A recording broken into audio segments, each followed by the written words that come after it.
As regular viewers of this show know, I've been critical of the left-leaning media's obsession with the January 6th Commission, highlighting every subpoena, comment, vote to the point where it feels politicized, whether based on the media coverage or just the comments from the members themselves. But the January 6th Commission matters, most importantly, not in an effort to allocate blame, but to make sure something like the Capitol riot doesn't happen again. The criminal justice system should be and is holding those involved accountable. And here's maybe the most important point. If the election had literally been stolen from Donald Trump, if fraudulent and corrupted voting machines had turned votes from Donald Trump to Joe Biden, I could almost understand why people would storm the Capitol. I still wouldn't understand attacking police officers, but I could understand the fury with voters demanding that their legitimate and legal votes not be rejected or ignored.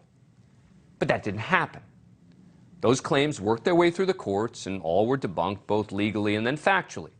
The former president's own Department of Justice found no evidence of a stolen election. And yet, we are now just under 50 days from the midterm elections, and in many battleground states, there is the real possibility that more than one of the candidates for governor or U.S. Senate may refuse to accept the voters' choice in the 2020 election.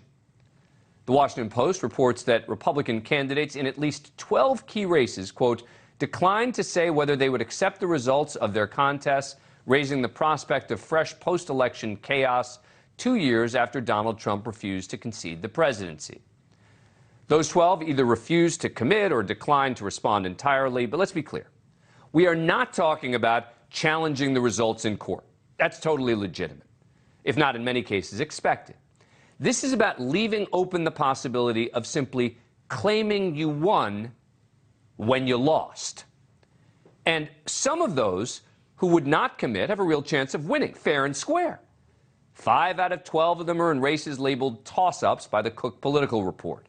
They're tight races, like Arizona Republican gubernatorial candidate Kari Lake, who's repeated Donald Trump's false claims of massive fraud in the 2020 presidential election, and even questioned the early results of her own Republican primary and declared herself the winner before the results were in.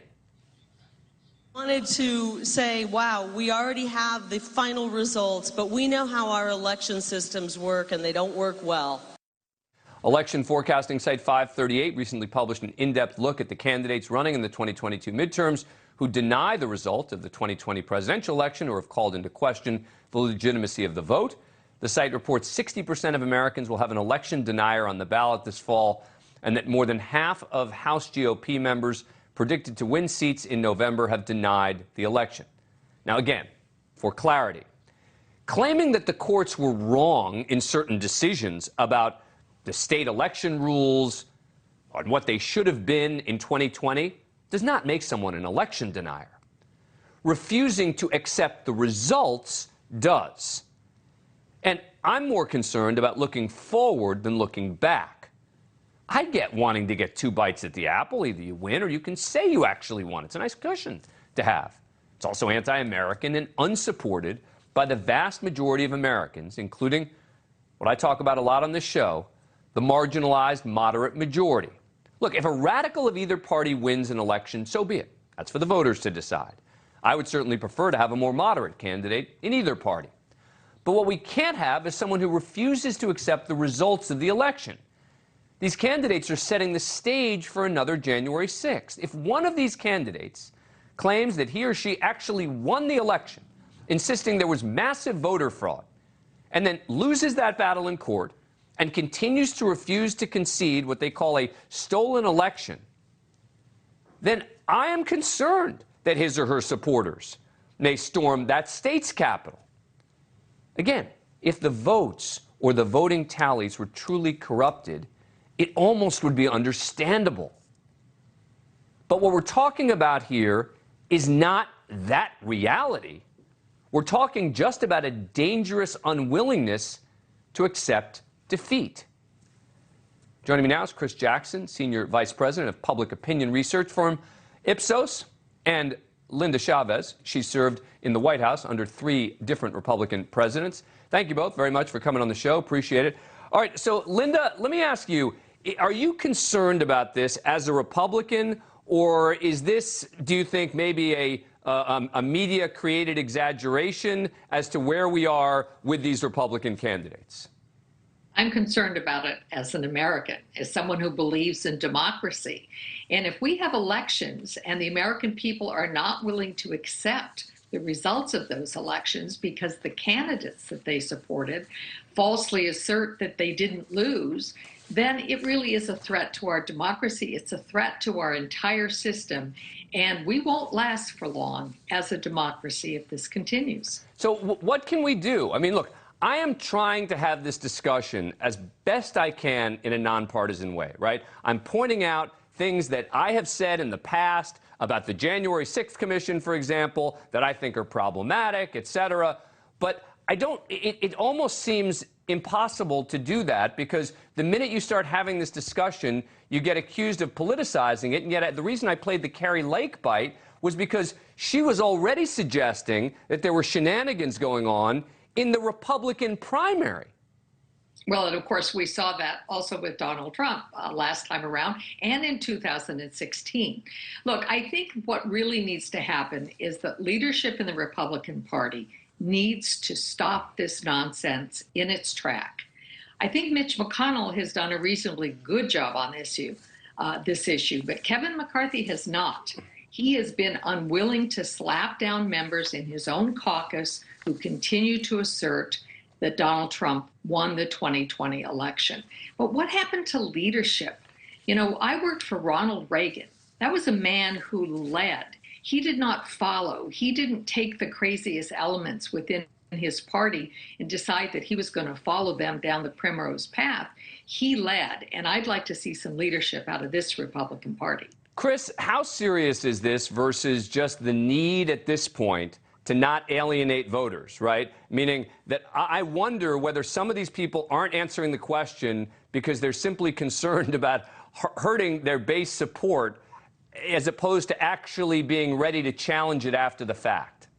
Yeah, that's a good question. I mean, we know that the majority of Americans understand that Joe Biden won the 2020 election, but within the third of Americans that represents the Republican Party, a majority say he didn't win. So appealing to that base is the winning strategy for a Republican, particularly in a Republican primary. And this is the first major election since the January 6th events. So I think really what we have to watch for is it a winning political strategy for those people denying the legitimacy of elections? Because if it is, then I don't see any reason they'd turn around, because after all, politicians are seeking to win office first and foremost. But it seems to me that Ron DeSantis' strategy is probably the best, right? Which is to consistently figure out how to avoid answering the question, right? And consistently stay away from the issue.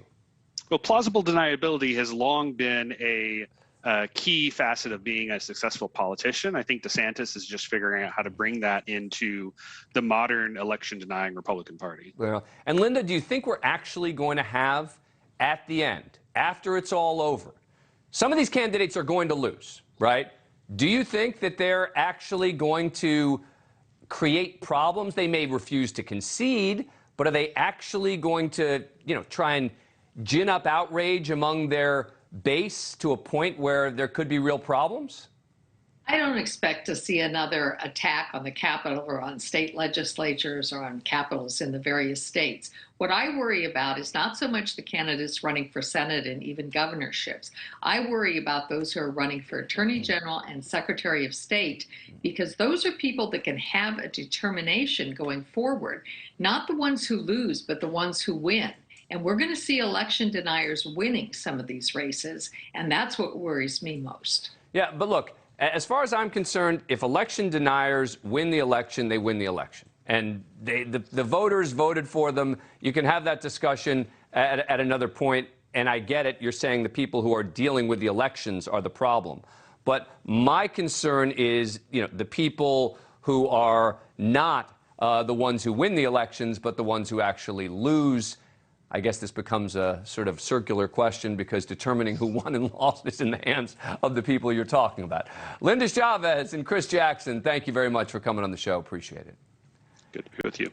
Coming up, thank you for watching. Go to newsnationnow.com to find NewsNation on your cable provider.